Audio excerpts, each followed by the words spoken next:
Hey everybody, what's going on? Eric here, and I want to do kind of hopefully a short review on an item that's been on the market for quite a while, but it's new to me. Now, I've been trying to do some research as far as why my electric bill has been so outrageous. Now, I'm not talking about a $150 electric bill. I'm talking about a $450 electric bill, $350 electric bill, depending on what time of the year it is.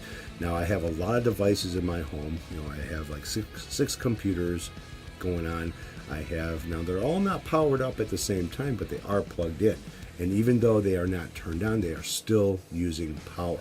But you don't know how much power they're actually using. Refrigerators, freezers. I have a freezer that is a large chest freezer that is from the 1980s. Now, I know that is not energy efficient, and I know it's going to be using quite a bit of power. Now, the problem with this is that I have a swimming pool, freezers, refrigerators, whatever, and all of them coming on at one time. You cannot control your refrigerator as far as when they're going to turn on and how they're going to turn on, but at least on a swimming pool you have a timer on the pump. I run it anywhere between 4 to 3 hours a day, depending on how much use it's getting, and that also circulates the water to heat the water. Now, I do not have a heater. I use solar, so that pump has to push water into solar panels in order for it to heat the water. That also puts a draw on the pump to make the pump work a little bit harder. Okay, so now it's going to be using a little bit more amps. Now, as far as refrigerators go, like I said, I have a freezer from the 1980s. Well, we keep everything clean as far as the coils, as far as the pump goes that's inside or the motor that's inside the freezer. The refrigerators, we do the same thing. Every so many months, we end up pulling the refrigerators away from the wall, and we'll kind of go over everything to make sure there's no dust or anything. Even on the coils that are behind the refrigerator, if there's dust and stuff on them, well, they can't get cooled down or whatever the way that they need, so they build up heat, and that also makes that unit work a little bit harder using more electricity. So there are ways to make sure that things are working properly.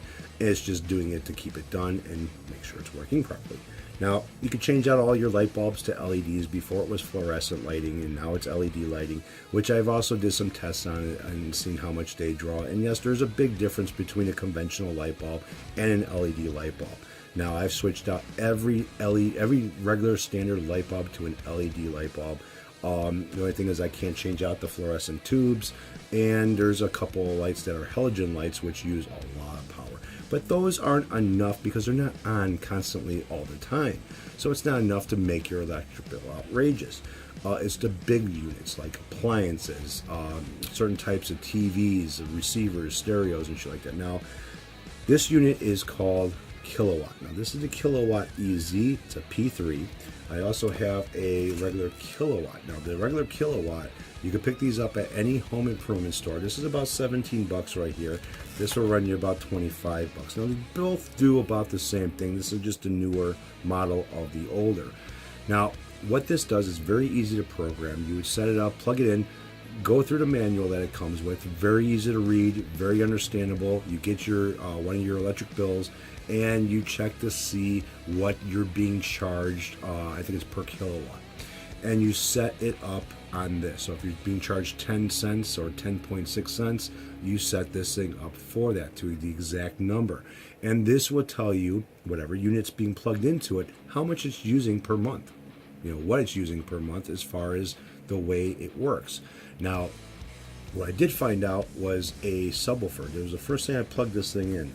I have a Polk Audio 12-inch 440 watt powered subwoofer, which means it has a built-in amplifier. Now, the power, how it gets its power is basically it's a computer power supply.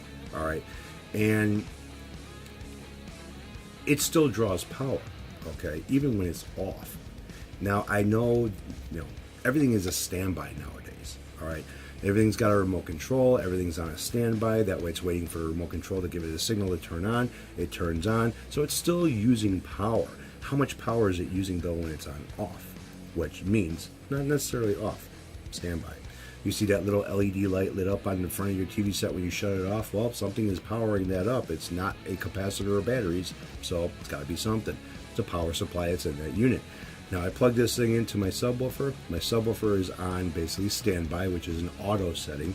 So it's waiting for a signal from the RCA cable from the home theater receiver to fire up anytime it gets a low frequency. All right, fine. What is it doing when it's not getting a signal through the RCA? Well, basically it's doing the same thing that it's doing when it is. And yeah.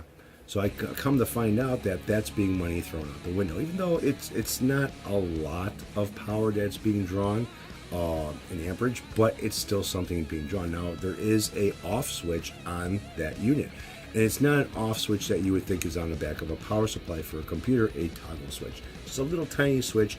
It's an auto on and an off. So I switched it to off, and what was it doing? The same thing it was doing when it was on auto. The only thing to do is to unplug it. That's the only way to stop it from drawing any type of power. Well, for the subwoofer to be drawing anything that I'm worried about, I could leave it plugged in. All right. The big ticket items are refrigerators and TV sets. Okay. Now the bad thing about a TV set is it always has to be plugged into some type of a power supply because it has an internal memory that it keeps for all the settings that you set your TV to. Unplugging it, it's going to erase all those settings, and you're going to end up having to reprogram your TV or whatever, set up your color and your contrast manually all the time, every time you turn on your TV set. So that's something that you're not going to want to unplug all the time, all right? But it is still drawing power. How much power is it drawing? Well, that's what this will tell you. Now, the bigger things, refrigerators and stuff. If you have a refrigerator that's old, it's not really has the rating for the power saving or whatever. You know that for a fact that's going to end up drawing power. Now, if it's an older refrigerator that has really never been touched or you use it all the time, it has stuff inside of it, but you don't really clean it or you neglect to do certain things with it, well, it's going to be drawing more power because it has to work harder because there's dust on all the components inside of the refrigerator that makes it work to keep the things inside cool. So you want to make sure that you try like dust clean or whatever around it or inside of it, the back of it, and everything else. This is going to tell you what it's drawing and how it's drawing. Or if you have a refrigerator that's pretty old, that's starting to go bad, and you don't know it's going bad, but you notice a change in your electric bill. Okay, well, this will kind of let you know how much it's drawing. If it's drawing more than what it should be, well, then something's wrong. So it's kind of maybe a good idea. Or if you have an in-home studio and you notice a big difference in your electric bill as far as all the electronics that you're using for your studio goes, this will also help you. Now, you can plug this into a power strip or have the power strip plugged into this, and you can see what that power strip is doing as far as how much power it's using with all the devices that's plugged into it. And it'll give you an idea how much you're running per month in dollar signs, what that's doing. Now, amplifiers as well, too. Even if you don't have an amplifier that's a modeling amplifier that doesn't need a memory, it has all dials on it and nothing is push button on it, this will kind of tell you what that amplifier is pulling when you're jamming out on that damn thing. So, maybe it might be a little bit, if the tubes are going bad in your amplifier, I'm sure you'll hear it. But it also makes the unit work a little bit harder as far as what it's using for power. So maybe not a bad idea. Could be good for you. In my case, having a $400 electric bill, yeah, I'm going to find out what the fuck is drawing a lot of power. I already know a few things that are drawing a lot of power, but as far as how much is charging me a month, this would tell me. So you guys take care, have a good one, and hopefully this is a good review for you. Leave a comment if you want. Take it easy. Have a good one.